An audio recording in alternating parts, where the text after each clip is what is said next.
8 de la mañana con 26 minutos, 8 con 26 minutos. Te saludamos a esta hora a nuestro segundo invitado. Nos acompaña vía telemática momentáneamente porque esperamos que arribe hacia nuestros estudios al doctor Juan Carlos Solines, abogado, analista político y especialista en materia de telecomunicaciones. ¿Cómo está, doctor Solines? Buenos días, bienvenido. Le Buenos días, saludamos. Licenia, un saludo.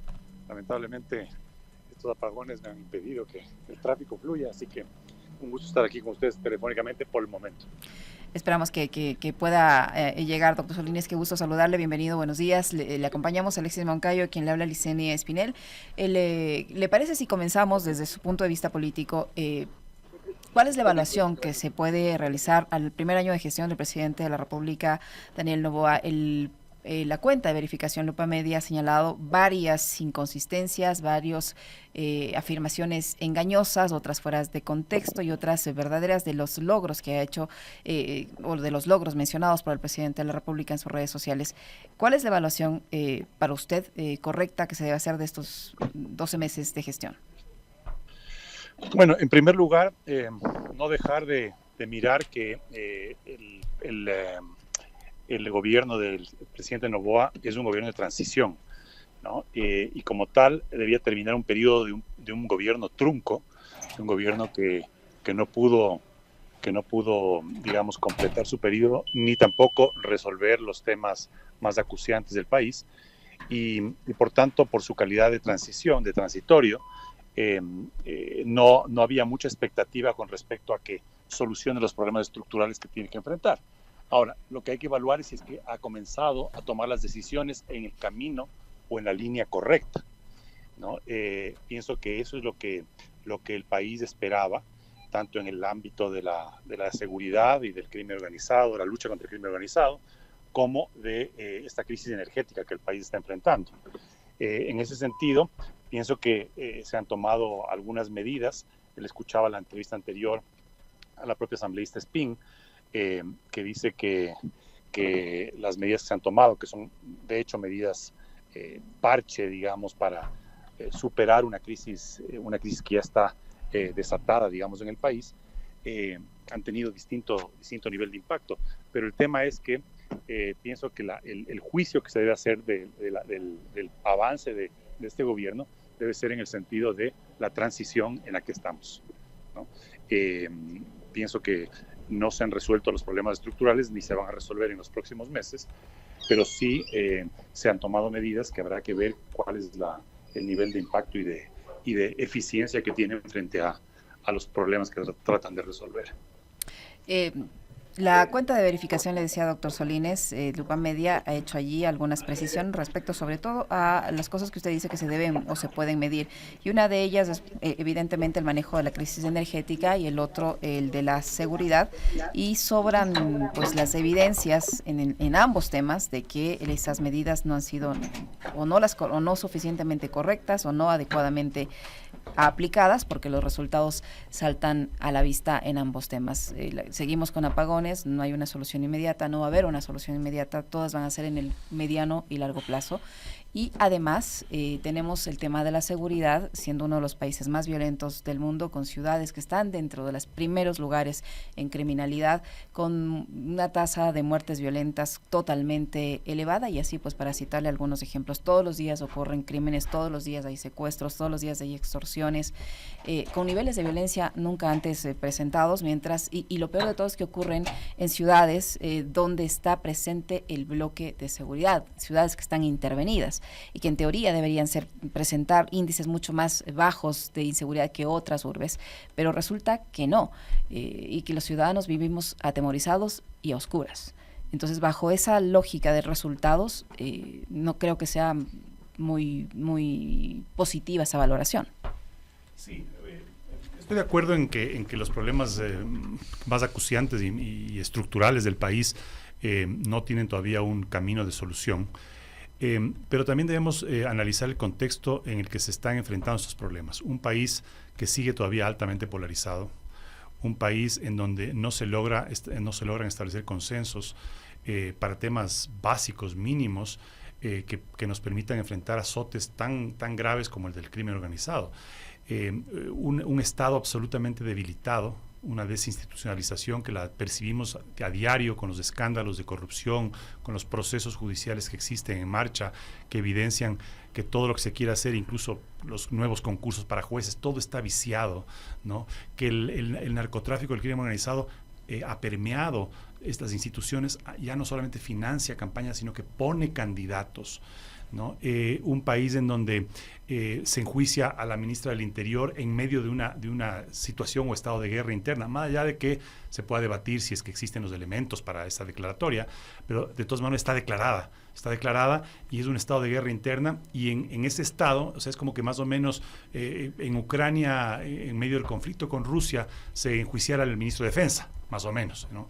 Es decir, guardando las distancias, es un país que está en conflicto y que no logra, digamos, encontrar los caminos de diálogo y de consenso para enfrentar un enemigo común.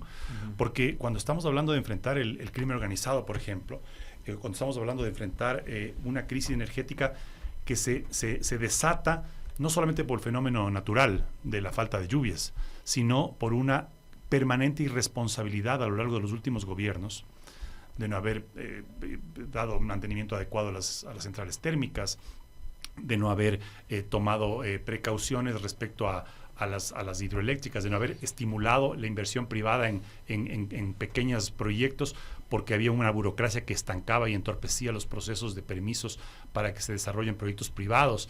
Es decir, frente a todo esta maraña de conflictos y de falla de funcionamiento del Estado, ¿no? Evidentemente es muy difícil enfrentar estos problemas. Yo no estoy con esto justificando de ninguna forma. El gobierno tiene que hacer su parte y tiene que tomar las decisiones a nivel de política pública, a nivel de destinar recursos y presupuesto para enfrentar este tipo de situaciones.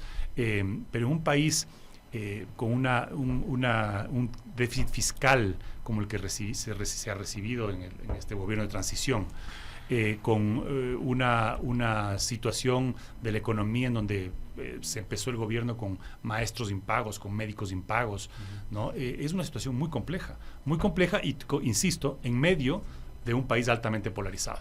Entonces, yo pienso que lo que sí se ha percibido, más allá de que estemos de acuerdo o no con las medidas que se han tomado, lo que sí se ha percibido es que se han ido tomando decisiones. Ojalá, ya tendremos que evaluar, ahorita mencionaban ustedes lo de Lupa Media, ¿no? Que este fact-checking desvirtúa ciertas cosas, ya va a la minucia, a ver si es que es cierto esta cifra o si es que es cierto esto que se ha destinado. Pero más allá de eso, más allá de, digamos, del chequeo de hechos, de los anuncios del presidente, que pueden ser muchos ciertos, pueden ser otros exagerados, pueden ser otros inclusive falsos, más allá de eso, lo que la gente percibe, y solo así se entiende que todavía tenga un nivel de aceptación y de credibilidad importante en el gobierno, es que siente y percibe que está haciendo algo, que está tomando decisiones. Y creo que marca un contraste muy, muy grande con el anterior gobierno. ¿No? Creo que ese contraste también le ha ayudado mucho en su posicionamiento. A propósito de lo que usted decía, doctor, buenos días, bienvenido. A mí lo que me inquieta un poco es el hecho de que el Ecuador vaya de transición en transición. Es decir, el gobierno de Moreno era un gobierno de transición, decían algunos, para salir del correísmo, para el post-correísmo, cualquiera de esas categorías. Después del gobierno de Lasso, que no concluye el periodo de 4 años, termina siendo un proceso de transición. ¿Hacia qué? Hacia la muerte cruzada que nos deja la elección de Noboa, que para muchos fue una sorpresa, ¿no? Y el gobierno de Noboa, al ser, digamos, el que completa el periodo hasta mayo del próximo año, también termina siendo un proceso de transición. La pregunta es ¿hasta cuándo vamos a estar en transición? Mientras el país sí está inmiscuido en una profunda crisis institucional de la que no escapa ningún organismo ni institución en este país, por donde uno voltea a ver. Consejo de Participación en crisis, Consejo Electoral en crisis, Tribunal Contencioso Electoral en crisis, en entredicho, la elección de los jueces, la Corte Constitucional, y haber metido ahí, por donde uno ve es crisis, y esto es un relajo. Sí, si es que se concibe o si se considera transición al cambio de gobierno, a un cambio de gobierno, podría yo hacer un paralelismo con Perú. Perú ha tenido varios cambios de gobierno en los últimos años, ha tenido una inestabilidad crónica y sin embargo Perú está en uno de los primeros lugares en cuanto a destino de inversión como país, y eso es porque más allá de las crisis políticas y de estos vaivenes de la política, el Perú tiene un funcionamiento estable en cuanto a su institucionalidad, en cuanto a su justicia, hay seguridad para los inversionistas, ¿no? Económicamente ellos siguen en crecimiento por más inestabilidad exacto. que tengan. Y entonces, claro, el riesgo país, el crecimiento económico, como que se divorcia de los vaivenes de la política. Nosotros no hemos llegado, lamentablemente, a ese nivel de madurez institucional. Claro.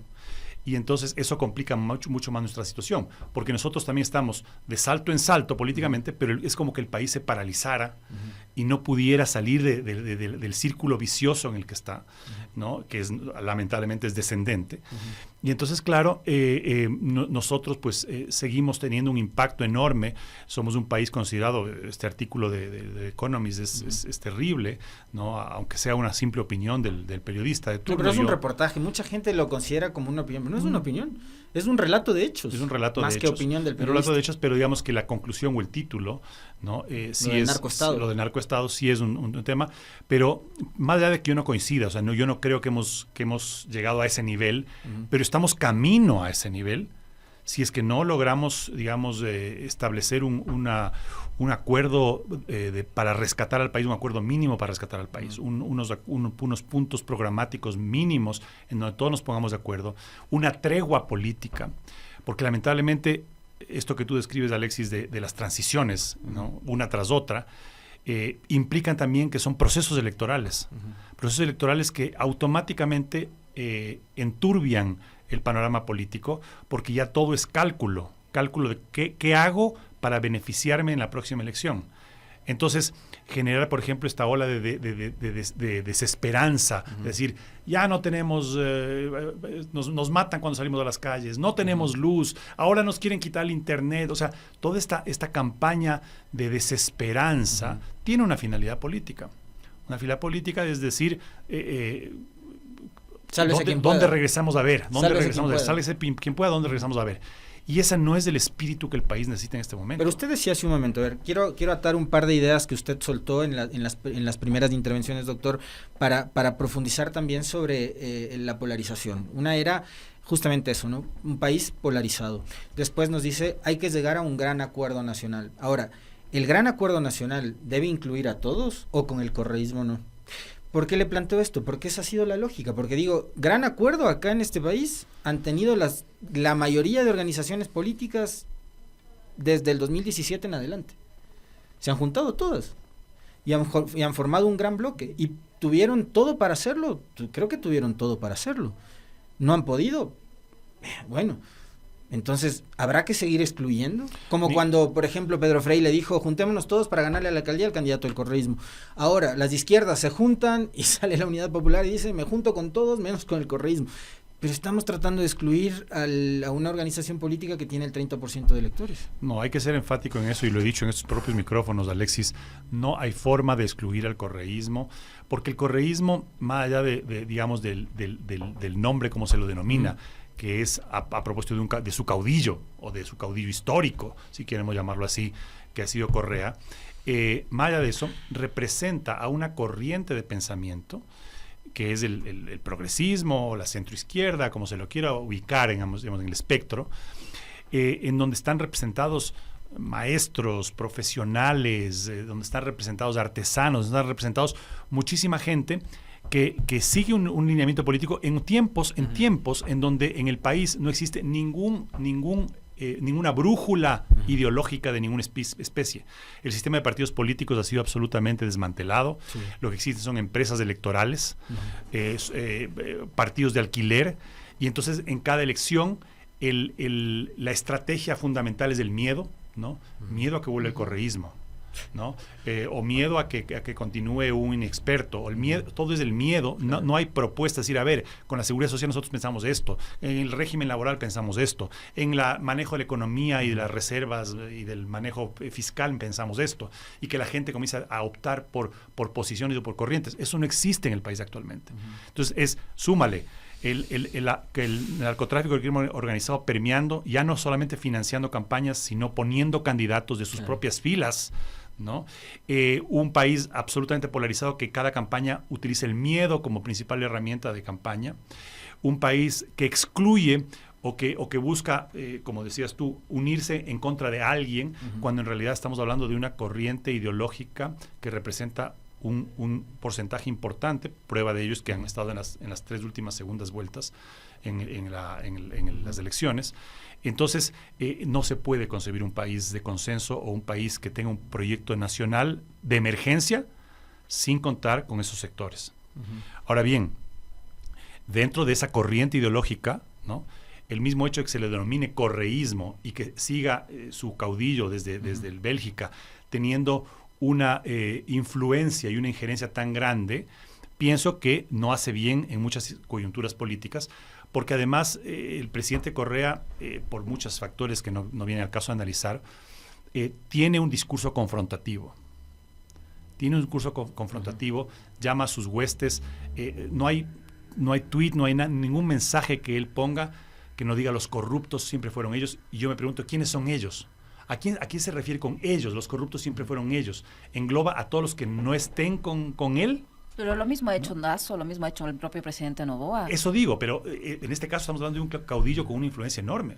Pero Noboa también. Y ahorita ¿quién le escucha a Lasso? Para Lasso todos éramos narcotraficantes, todos, ¿no? Todos eran narcotraficantes. Los que le criticaban o le cuestionaban eran narcotraficantes.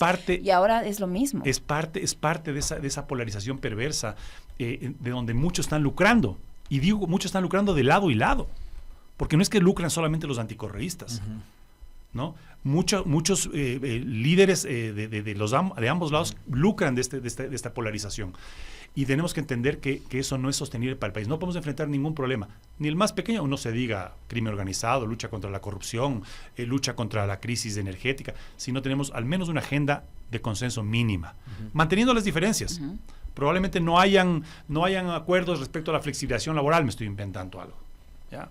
Porque son posiciones ideológicas contrapuestas. Pero dígame usted, o sea, ¿cómo enfrentar la inseguridad? Claro. ¿No? ¿Cómo enfrentar al crimen? O sea, no creo que sea patrimonio ni de la izquierda ni de la derecha. Es un tema de ponerse de acuerdo y de apoyar. O sea, decir, a ver, ganaste tú las elecciones, yo perdí, en buena lid. Ok, te voy a dejar gobernar. Este gobierno era de transición, 18 meses, ¿no es cierto? ¿No? Yo aplaudí, y lo dije también en estos micrófonos, aplaudí al inicio del gobierno que se logró un acuerdo programático, legislativo con el correísmo. Cuando el gobierno de Lasso empezó su debacle, apenas inició su gobierno, por haber, digamos, roto la posibilidad. Un acuerdo de gobernabilidad, ¿no?, con el PSC y con el a este presidente actual no le importó la crítica, ni las redes sociales, ni la opinión de 3, 4 voces reaccionarias y radicales. Inicialmente. Y lo hizo. Que eso se fue descomponiendo sobre la marcha, en el camino, fue una lástima, pero ya se probó, al menos los pocos meses que duró ese acuerdo, se probó que se podía tener. ¿Y qué decía el correísmo en ese momento? Que yo prefiero llamarle Revolución Ciudadana, porque como digo, a veces el nombre en sí mismo genera resistencia, ¿no? Deberían, y eso es una recomendación, digamos, muy personal que yo hago a ese sector, debería dejar de llamarse correísmo, debería comenzar a llamarse Revolución Ciudadana. Y aunque mantenga las siglas de su caudillo, RC, pero que se llame Revolución Ciudadana. Que la Revolución Ciudadana pienso que debe también buscar decir, bueno, tienes 18 meses, al menos no te vamos a entorpecer tu proceso. Ya en las elecciones sacaremos los cueros al sol y te diríamos en qué fracasaste, qué hiciste mal, porque es el momento de hacerlo. Pero en el trayecto tratemos de que el gobierno haga lo que supuestamente quería hacer o las recetas que trajo para estos 18 meses. Pero no, es un país que está permanentemente bloqueado. Esa pugna, lo que llamamos históricamente las pugnas de poder que se repetían gobierno tras gobierno, se degeneraron ya en un bloqueo permanente. Entonces es un país que está bloqueado, que no puede aprobar leyes, que no puede enfrentar los temas más complejos de manera conjunta. Y claro, eso complica cualquier gobierno, ¿no? Doctor, y en medio de eso, digamos, en medio de toda esa confrontación también están los intereses que pueden tener determinados actores que son actores políticos, pero que también son actores muy influyentes desde el punto de vista económico, de grupos y empresariales, ¿no? El presidente Noboa forma parte de probablemente el grupo económico más poderoso de este país, es hijo y heredero de Álvaro Noboa. sobrino de Isabel, que también tiene su bloque empresarial muy grande, que es el Grupo Novis.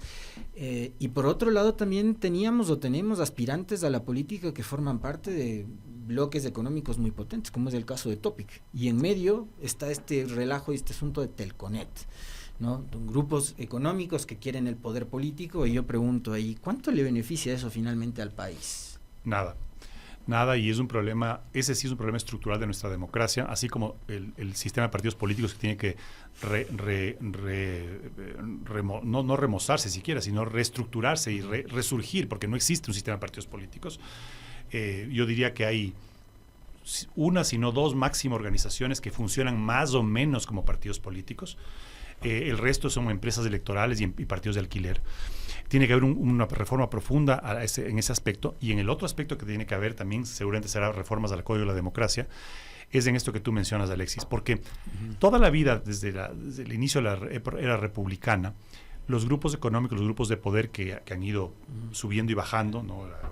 La época cacaotera, los gran cacaos, los gran cacaos, los grandes terratenientes de la sierra, claro, siempre han tenido injerencia y han querido involucrarse en la política a través de empleados, a través de su gente, de sus peones, para llamarlos en términos de ajedrez.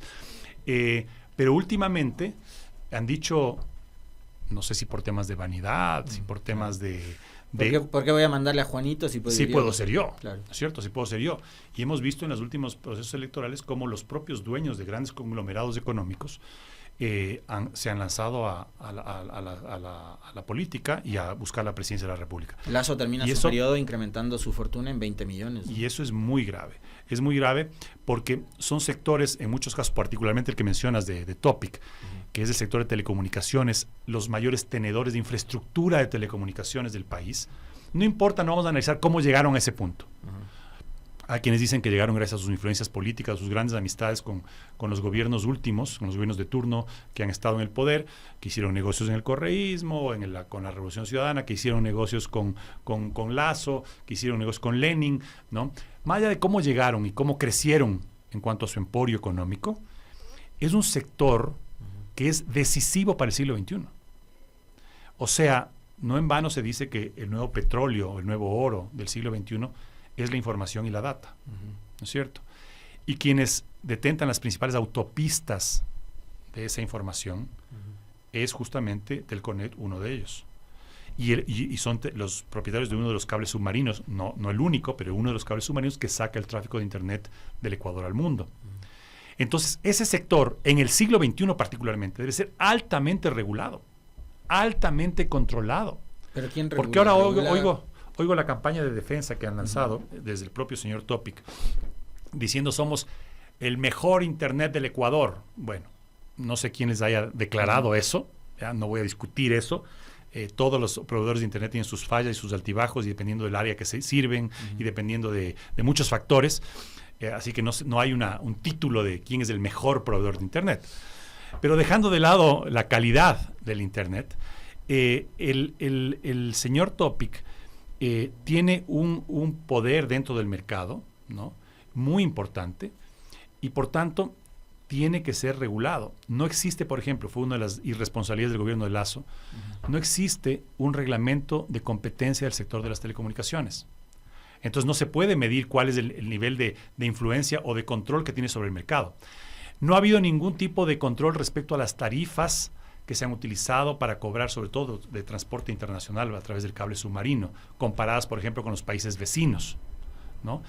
Entonces, de repente, un sector que debe ser altamente regulado, que además ahora está inclusive metido en el negocio de las cámaras de vigilancia, en los radares y en una serie de cosas, dice, ahora voy a buscar el poder político también. Y le he oído al señor Topic papá decir que él no estuvo de acuerdo y que le parece un error que su hijo se haya lanzado a la palestra.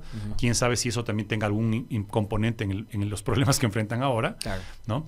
Pero me parece que no es una buena defensa, decir que ellos,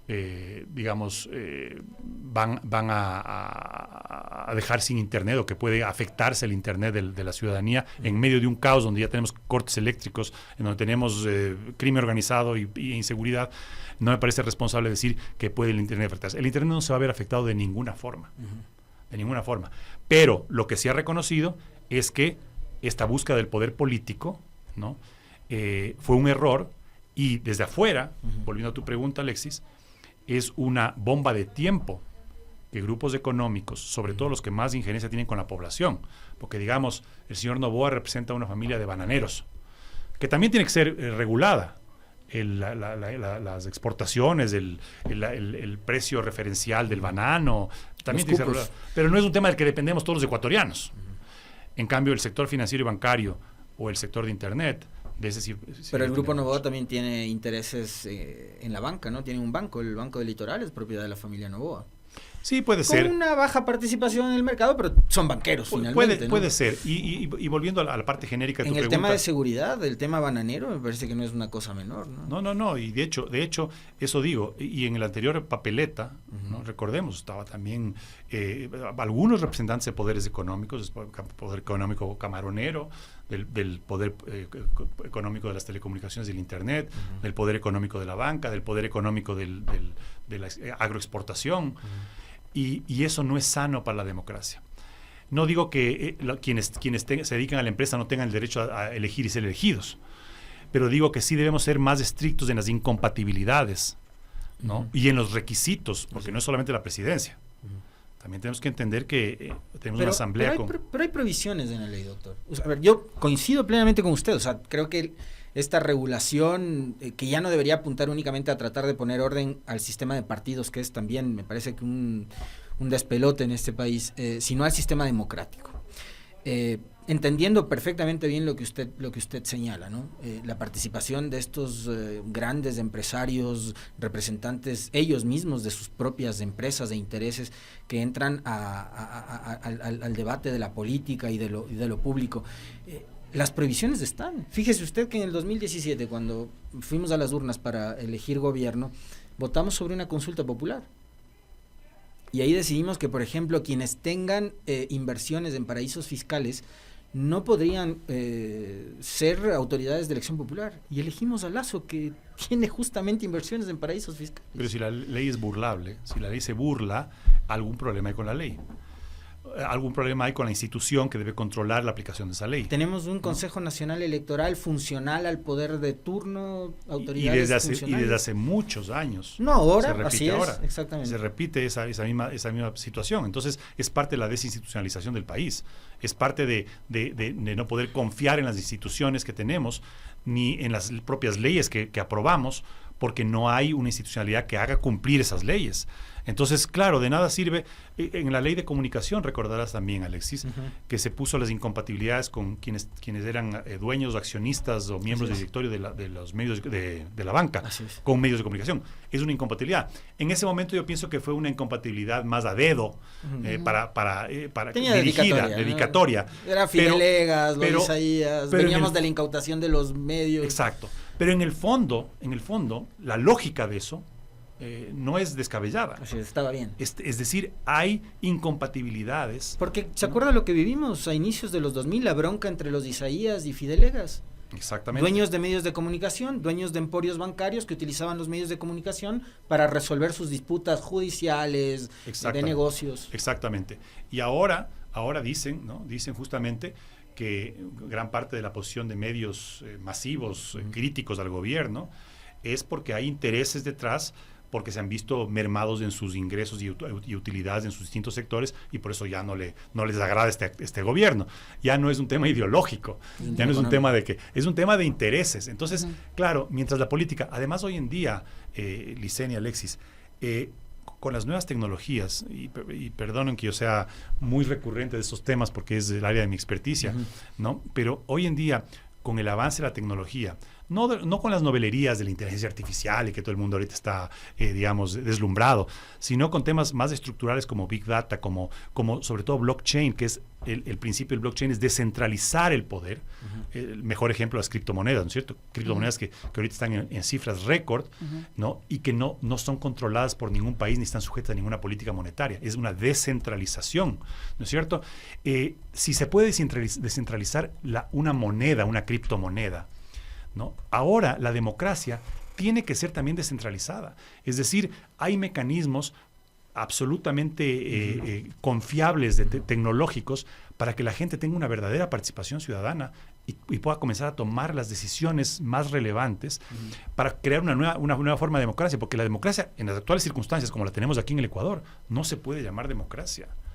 Es los intereses de los grupos que quieren ahora hacerse el poder directamente, ¿no? Y claro, la gente esperando, rezando, que alguien le regrese a ver y que resuelva sus problemas. Doctor, yo quería aprovechar su presencia para preguntarle, y de su experiencia también, para preguntarle las dudas que ha generado esta decisión del gobierno de implementar una nueva reforma al reglamento de la ley de comunicación para permitir la inversión extranjera, y que se produce momentos en que se va a realizar un concurso de frecuencias, a un mes de que se realice un concurso de frecuencias, y en una época electoral, otra vez. ¿Qué riesgos hay de esta reforma? ¿Es legal primero que este reglamento permita la participación de extranjeros o de empresas extranjeras que tengan firmados TLCs con el Ecuador, que puedan participar de forma accionaria en los medios de comunicación del Ecuador, y que se prepare ese concurso de frecuencias con esta reforma en una época netamente electoral? Sí, yo he analizado, Licenia, la reforma. En realidad no le encuentro mucho impacto. Yo por principio estoy de acuerdo con que se abre el país a la inversión extranjera. El país necesita reactivación económica, necesita influjos de capital, tanto nacional como extranjero. Y si es que eso va pues en beneficio de generar empleos, de generar mayores fuentes de riqueza y de ingreso para el país, estoy de acuerdo. Ahora, precisamente en el sector de las comunicaciones y de los medios de comunicación, yo no sé qué tanto interés haya, ¿no? Recordemos que este tema de los extranjeros teniendo o siendo propietarios de medios de comunicación ha sido también un vaivén, ¿no? Primero era prohibido. Exacto, primero era prohibido. Luego, a través de testaferro se burló la ley y tenían extranjeros, sabíamos, y era un secreto a voces, que tenían medios de comunicación. Puede pasar lo mismo. E incluso que acaparaban. Pero luego se dictó un reglamento al final del gobierno de Correa diciendo que sí podían ser siempre y cuando demuestren un vínculo con el Ecuador, y ahora se habla de que pueden invertir los países con los que tengamos tratado de libre comercio, ¿no? Que no son muchos, pero ¿quién de esos países pudiera tener interés en invertir en un país, en medios de comunicación, en las circunstancias actuales de nuestro país? No sé si es que hay alguna lógica detrás de eso, o simplemente hay una señal de que queremos abrirnos y que esta era una oportunidad para abrirse en un sector pero para mí mucho más interesante, si es que estuviéramos hablando de la apertura a la inversión extranjera, sería otros sectores que pueden generar algún tipo de interés. Habrá que ver, este concurso aquí en estos mismos micrófonos, cuando hablamos sobre el tema del llamado concurso, yo decía que sí, no es el mejor momento, no es el mejor momento para llamarlo, pero era un tema pendiente que debía haberse llamado en el anterior gobierno, en el gobierno de Lasso. Es decir, se concluyó la primera fase en el gobierno de Lenín Moreno, y Lasso inmediatamente debía llamar a la segunda fase para terminar la concesión de las frecuencias para radio, sobre todo en las provincias donde no se había terminado, y las de televisión.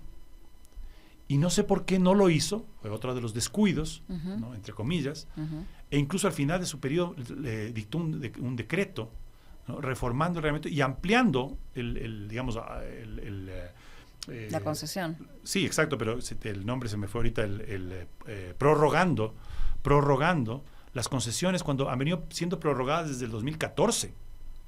Prórroga tras prórroga tras prórroga, cuando la ley es muy clara que dice que tiene que haber un concurso competitivo. Entonces eso fue una suerte de alcahuetería para seguir dejándoles utilizar las frecuencias sin tomar el toro por los cuernos y decir, vamos al concurso a determinar el proceso que se inició en el gobierno de Lenin. Entonces, este gobierno lo lanza ahora prácticamente en época preelectoral. Estoy de acuerdo que no es el mejor momento porque puede dar paso a suspicacias de decir, bueno, esto es que ponerles una espada de Damocles, un chantaje a los medios, claro, para que se porten bien en la campaña, pero era un tema que estaba pendiente, que había que hacerlo.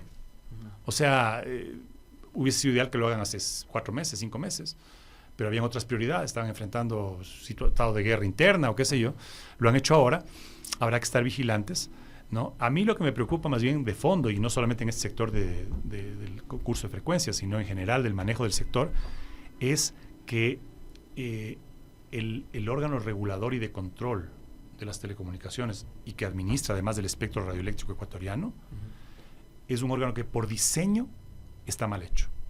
¿Hablamos del Arcotel? Del Arcotel. ¿O del Ministerio de Del Arcotel. Ya. El Ministerio de Telecomunicaciones se creó, pero como todos los demás ministerios es un órgano político. Para dictar política pública. Punto. Política pública responde a 4 años de su gobierno, de quien le puso como ministro o ministra, y punto. El regulador tiene que pensar en los próximos 5, 10, 15, 30 años. Tiene que ejercer control sin miramientos, sin injerencias, sin influencias, ¿no? Tiene que ser un órgano absolutamente técnico. Y hubiese sido ideal que ese órgano permanezca como parte del poder de control, ¿no? Y de participación ciudadana, más no dentro del Ejecutivo, dentro del esquema del Ejecutivo, porque evidentemente se toman decisiones de acuerdo a la conveniencia o de la coyuntura. Claro. ¿No? Entonces pienso que eso es peligroso. Muchísimas gracias, doctor Solines, por acompañarnos y por participar de esta entrevista. Muy amable, amable, doctor. Gracias. El doctor Juan Carlos Solines, abogado, analista político que ha estado con nosotros. 9:02 minutos. Nos despedimos. Nos vamos. Ya vienen las guardias.